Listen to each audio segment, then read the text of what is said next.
राष्ट्रीय स्वयंसेवक संघ के संस्थापक डॉक्टर केशव बलिराम हेडगेवार का जन्म 1 अप्रैल 1889 को महाराष्ट्र के नागपुर जिले के एक ब्राह्मण परिवार में हुआ।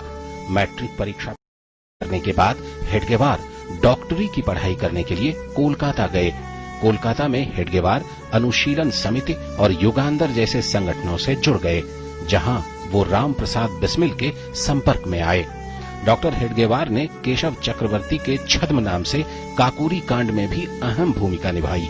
इस दौरान उन्होंने अनुभव किया कि भारत जैसे देश में अंग्रेजी हुकूमत के खिलाफ एक सशस्त्र विद्रोह को भड़काना संभव नहीं है।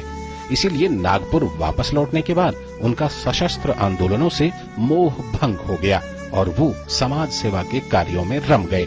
वहां उन्होंने बाल गंगाधर तिलक के साथ मिलकर कांग्रेस पार्टी के लिए काफी काम किया।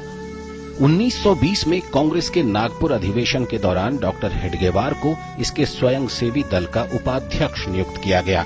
भारत स्वयंसेवक मंडल नाम के इस दल के मुखिया डॉक्टर लक्ष्मण वी परांजपे थे।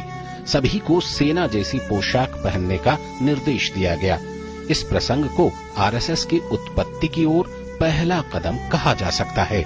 कांग्रेस से मोह भंग होने के बाद डॉक्टर हेडगेवार ने एक ऐसे सांस्कृतिक दल की स्थापना करने का निर्णय लिया जो हिंदुओं को एक साझा मंच प्रदान कर उनके भीतर अनुशासन और समान राष्ट्र भावना का विकास कर सके।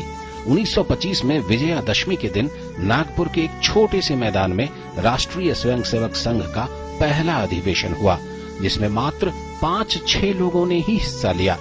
धीरे धीरे स्वयंसेवकों की संख्या बढ़ने लगी। नागपुर में कई स्थानों पर शाखाएं शुरू हुई। संघ में सभी आयु, वर्ग और जाति के लोग आने लगे। साल 1930 में अंग्रेजों के विरुद्ध कानून तोड़ने का आंदोलन चला। इसी आंदोलन के दौरान उन्होंने यवतमाल जिले में जंगल सत्याग्रह किया, जिसके लिए उन्हें 9 महीने कैद की सजा मिली। जेल में भी वो संघ का कार्य करते रहे, लेकिन लंबे समय तक अपने शरीर की चिंता किए बिना समाज सेवा में लगे रहने की वजह से डॉक्टर हेडगेवार बीमार हो गए और 21 जून 1940 को बीमारी के कारण भारत माता के महान सपूत डॉक्टर केशव बलिराम हेडगेवार का निधन हो गया। पुनीत शर्मा की रिपोर्ट, डीडी न्यूज।